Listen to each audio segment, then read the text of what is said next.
Broadcasting from the business capital of the world, this is the Podcast Business News Network. And welcome back, everybody. This diagnosis is given quite often from a psychiatrist, or sometimes even a therapist may suspect that somebody has BPD. We're going to talk about that again, continue our conversation with this wonderful woman that knows a lot and helps people with it. And what are we talking about?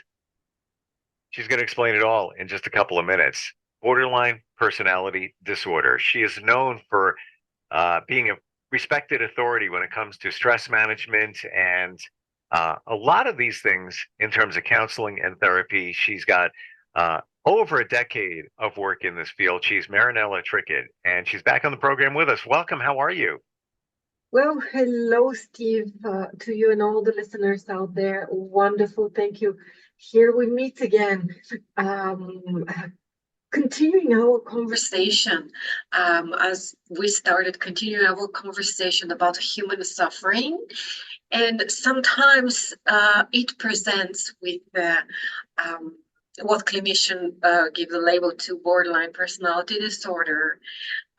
And it is such a big label, and it is such a terrifying label sometimes, and sometimes it's very validating, kind of from the spectrum. So that's why we're here today, to continue our talk.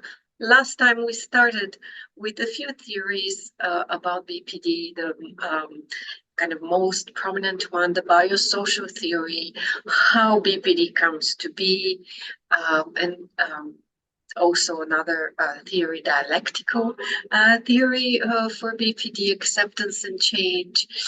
Kind of we touched on that, balancing both. And today I was hoping we can start with discussion about diagnostic criteria. Again, maybe with that asterisk. We use the DSM diagnostic criteria, and we have understanding in psychotherapy that no person is a number, no person is a case study. We're all humans. You are somebody that helps people all the time with different challenges, including BPD, but anxiety, depression, loss, chronic pain, and all of this. Now, I totally understand what you're saying, that there is fear when somebody gets that diagnosis, excuse me, or somebody in your family is diagnosed. It's like, oh my gosh, they have BPD. What is the criteria for that? And again, I'm the reason I bring that up is many times it's looked at as a life sentence, but it's not at all, right? Yes, absolutely, Steve. Again, it's terrifying on one hand. Good goodness, we've heard about that. Run the opposite way. Even many clinicians are shying away or having interviews with the exclusion of, hey, I am not going there, I'm not touching that. And the biggest misunderstanding about the person struggling with BPD is about their emotions. Again, these are people with the biggest hearts, higher on emotional sensitivity, naturally came like that on this world, with history of invalidation in somewhere along the line of their life. As a result, they didn't have a lack of learning what to do with these big emotions. And these big emotions present in a set of 9 criteria. And first one in the DSM is frantic effort to avoid real or perceived or imagined abandonment. All of this abandonment is real for a person. If I am having interpretation, I'm going to be abandoned. And that is really, really a high sensitivity for me. Raw spot, that is where my relational injury is. My body, my nervous system will respond in a particular way. And yes, we hear there's on the internet out there, along with the very valuable information, there are also a lot of misinformation and fears put out there. Watch out, these people will drive after you, will stop you at the door, will text you so many times, will show up at your work, etc., etc. These are loud behaviors, absolutely, and these are in efforts that person to really stop that abandonment that they are perceiving the experience. And that is what they know, that is what they have learned, that invalidating environment. And we're going to be referring to that quite often in our conversation here. That invalidating environment that they had experienced earlier in their life had given them the mode of maladaptive behaviors for that. Crying, begging, pleading, all of it. Behaviors in attempt to avoid that abandonment, because again, somewhere in the line of their life they experienced big emotions and no one was there with them to help them make sense of this emotion. Let's say a child with high emotional sensitivity born to a parents with low emotional sensitivity. Only that doesn't mean parents were, I'm jokingly say, evil ogres or evil people, anything like that. The difference in sensitivities led to parents not having understanding of the need of that child as a result. Oh, don't be scared. That example. Oh, you don't be scared. There's nothing to be afraid of. The mother who says that to a child, 8-year-old, let's say, who is terrified from their first play. The child is in a play, it's cool. Oh, don't be scared, there's nothing to be scared. For that adult, yes, a school play is not scary. For that child, it is so scary. And as a result, that fear, that terror that child is experiencing in that moment, that child is left with it abandoned, not knowing what to do. It's not their fault. Steve, the word fault, blame, shame, this is what that person has learned over time with that repeated response in their life. I have these big emotions. Oh, but I am hearing from my parent here, my mother, my caregiver, that nothing to be afraid of. Therefore, my response is learning to kind of shove it down, not to attend to it, not to hold space for it. Mm-hmm. As a result, again, later in my life, when I get into the rich adulthood, that those moments that they compound, that will not be the first and only moment of that invalidation or experience. It's terrifying for any human to be alone and abandoned. And imagine we are 8-year-old, we are 4-year-old, alone and abandoned with these big emotions. We very sad because it can go back to somebody's childhood. Yes. Their parents could have split up, whatever it is, and they've got that feeling of abandonment. But again, it's not their fault. So that's one of the ways. Is it 9 for BPD? 9 different challenges that somebody might have?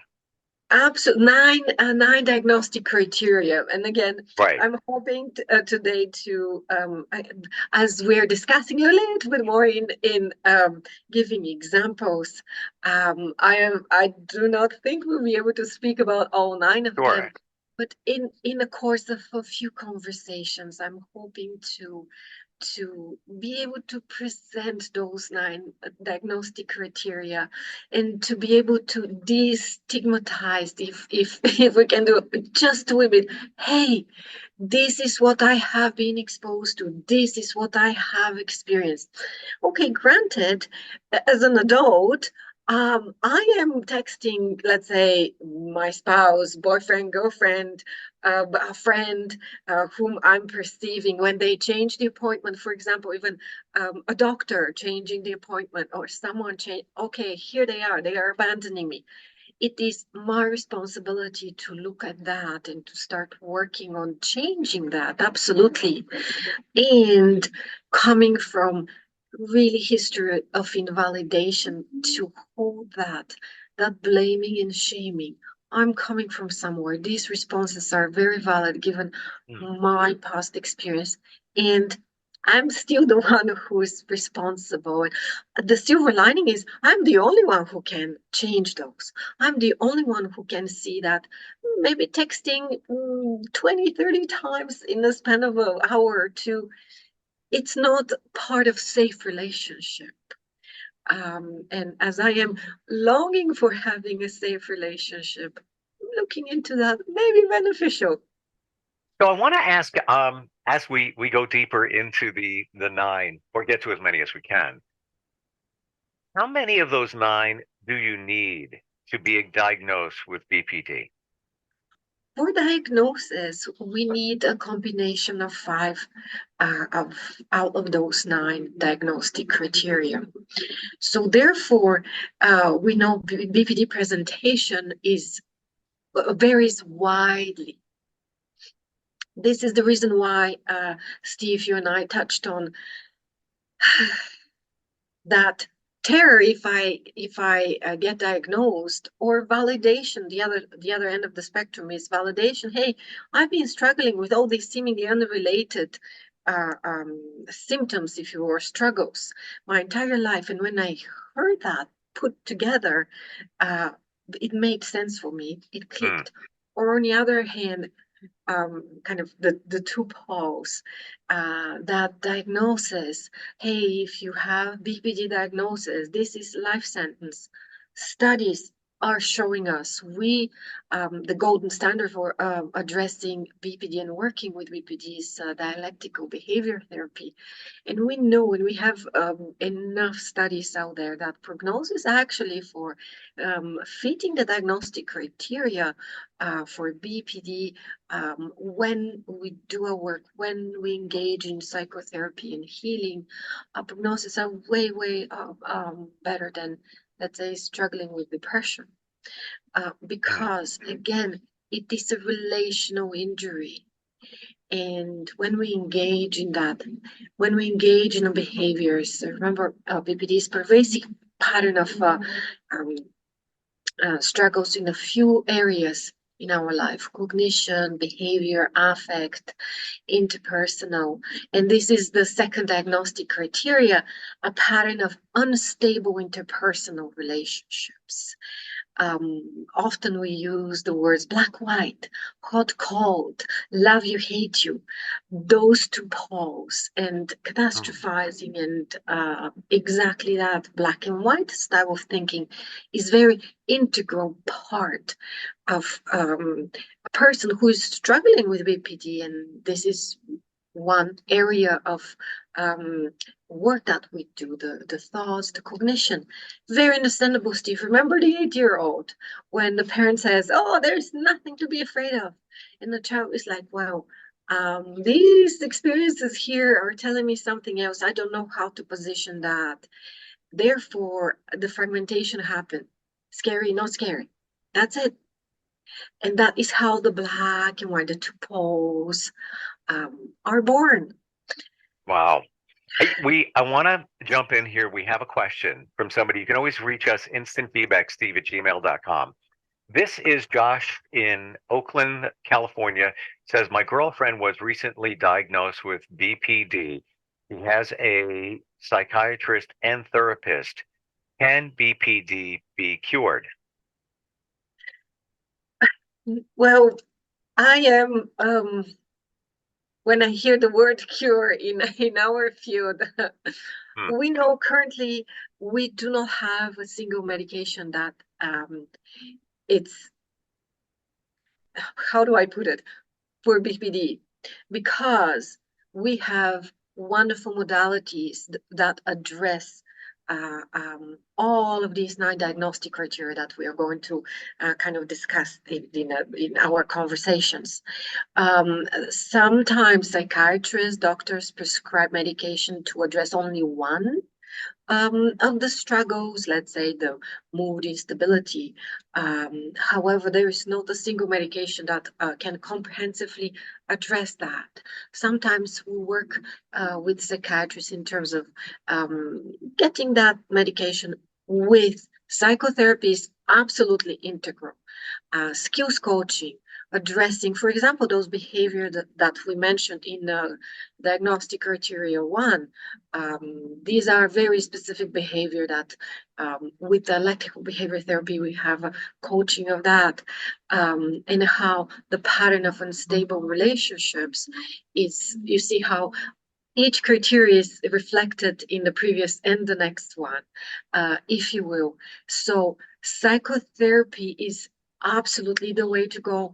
I think I've shared last time, I even, for when we do assessment, we ask questions. Have you experienced those struggles within the past year or within 5 years? So therefore, when we follow our programs, when we follow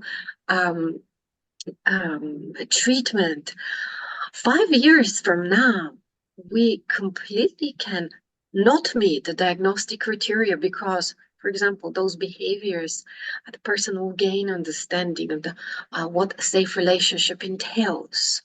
The person will gain understanding about their own, when they get triggered, their own suffering, the physical components of what happens when I'm triggered, when that fear of abandonment is triggered, when that terror is coming up in my body. How to recognize that, what to do with that, that if I idealize or devalue someone, in my head, in my experience, that is not safe, that is not conducive of safe relationship. The third diagnostic criteria I would like to kind of touch on today is that identity disturbance, if you will, instability, sense of self, that many times people would describe themselves, I feel like a chameleon. When I'm with this group of people, I morph into them. When I'm with that group of people, I morph into Can I ask you a question? Because I know somebody that was diagnosed, and they often describe that it feels like they're living in a dream. Yes, yes. And that is one other criteria, actually, often refer to it as the unusual experiences. I feel like sorry if I jumped ahead. I didn't mean to. I thought it was we were in the same territory there in what I brought up. Wow. But again, Steve, it's the topic is so vast. Yeah. I feel we can have many conversations about. Is that is that why it's not exactly what the disorder is, and it's said to be borderline personality disorder because it can be so variable? There's so many different aspects going on here, as opposed to just saying, okay, this is the personality disorder. We, as the doctor, feel you have this. They're not really sure. So it encompasses so many different different challenges all at once. Is that why it's called borderline? This term was coined decades ago, and there has been a talk of for renaming it because the term borderline personality disorder does not accurately reflect the nature and the type of struggle. Um, Decades ago, people say, hey, this person is kind of going through the pause between neurosis and psychosis, and that is kind of how we ended up with the term. And it's how do I put it, rather non-representative of the struggles people are experiencing. And it does not reflect, again, accurately the place of attachment relational injury that it takes really integral place in the development of those cluster of symptoms and struggles, if you will. And again, as there's every year we do more and more research.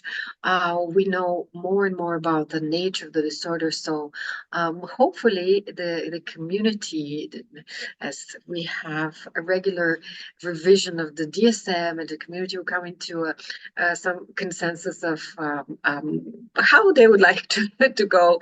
BPD, for now we use that label. And again, I'm truly, sincerely hoping, as a human, as a practitioner, that every person out there take that as with a wee bit of grain of salt and look at that person as person with big emotions who really didn't learn what to do with them and how to manage them. If, again, going back to Steve, that sense of abandonment, that child that was abandoned with all of these experiences, they do not have label for them, language for these experiences. They have no one there.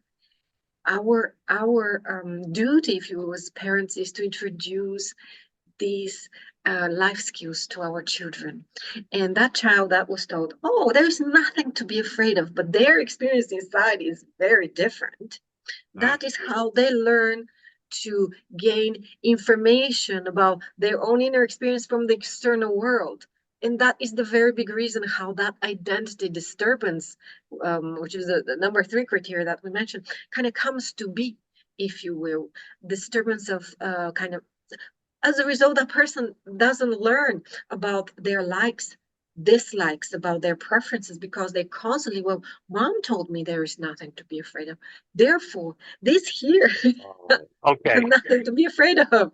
I understand it now. Where and reasonably so, the parents are saying you have nothing to worry about, but the child is thinking to themselves, "But I do." So there's a conflict, and it's a struggle trying to figure that out. Yes, the child is not even to the point where they have understanding that this turmoil inside is fear. Right. And as again, as parents, that is how we introduce our children as they age to language understanding through modeling. Hey, come here. Let's say a parent sees a child highly activated. Let's say I fall down. I am 6 years old. I fall down. I scrape my knees. Yes, this is distress. And parent comes and say, hey, I see here. There's a boo on the knee. Come here. Come. I'm here. It's safe. With our nervous system, we impact each other and give the model to that child. But if I say to that child, this it's just a little scrape. It's like, don't be a sissy. It's just nothing to frown upon. And for that child, this is a big experience. Big experience. That child doesn't learn to trust their own faculties. Later in life, that presents in, again, not knowing the person's likes, dislikes. Also, if we see a person changing their careers multiple times, not knowing their talents, because they don't know what it is, how it is to gain information about those needs from their own. We are out of time, but thank you for making that fast. Thank you for making that clear, because that explains a lot. And you're just giving one example of the parent saying, "Don't cry, it's okay." Yes. The child doesn't understand; they don't know what it is, and like you said, they might not know what fear is, but something is not connecting with what's Yes. inside of them to what they're being told by the most trusted individual on the planet, a parent. Yes. And Yes. now there's a disconnect, sort of. Then Big one. they carry that into their adult life, and it's of no fault of the parent. Yes. The parent is just trying to console or comfort. Wow, wow. And again, not everybody has BPD. It, the, it, those comments from a parent affect children in different ways. It could be the same comments, different child. It affects them Yes. a different way. Yeah.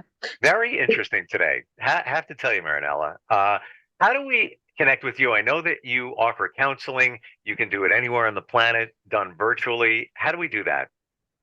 Steve, we can connect trickettcounseling.com and trickettpsychotherapy.com.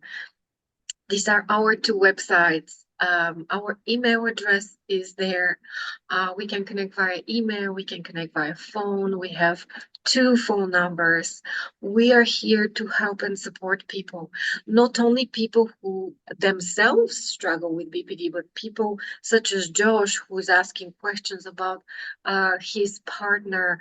And I do hope we are answering all of the questions. Perhaps after we go over the 9 criteria, we can open the lines for questions like that. We are here to support also people with the family members struggling with that, bringing understanding, bringing support. We are here for that. And when you say we, you have a team at Yes. Trickett Counseling, and Yes. a very experienced team at that. By the way, if somebody didn't get through, thought of something last minute, we can pick up next week. Instant feedback, steve@gmail.com.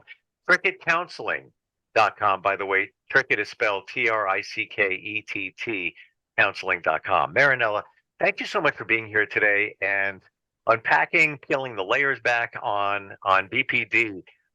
Made it way more clear for me in what you said and how these conflicts can arise in a lot of us and as children, and then carry that through our lives. I appreciate it.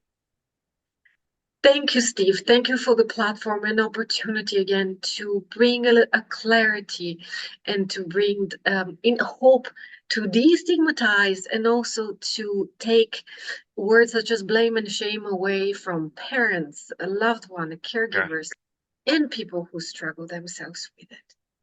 Appreciate it. We'll talk next time, okay? Talk next time, Steve. Have a wonderful week ahead of you. You too. We'll be right back.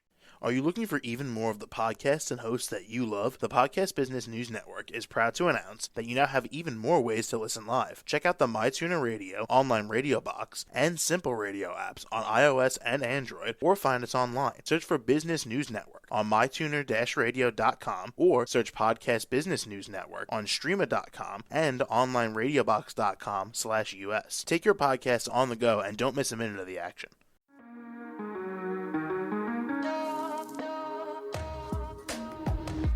Broadcasting from the business capital of the world, this is the Podcast Business News Network.